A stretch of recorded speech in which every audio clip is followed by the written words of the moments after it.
What's going on, guys? Today, I'll show you how to reset the oil life on Chevy Cobalt.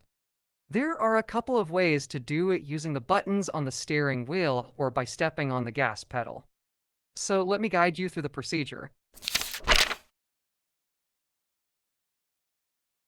In this section, we're going to reset the oil life cycle monitor that's in the dash. So now I'll show you how to do that.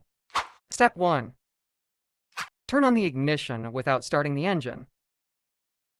Step 2. Press the info button until you get to the oil life screen. Step 3. Then you're gonna hold down the info button and the enter button at the same time to enter the oil life reset mode. Step 4. Press and hold the enter button until the acknowledged is displayed and you're done.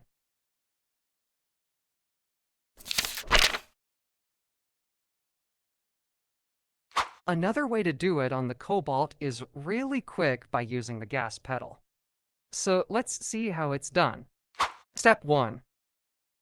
Turn the car to the on position without starting the engine. Step 2. Then you're going to press the gas pedal down and let it off 3 times within 5 seconds, and that will reset once you restart. So that's how you do it. Please subscribe to help us make more videos just like this. So thanks for watching and see you in the next content.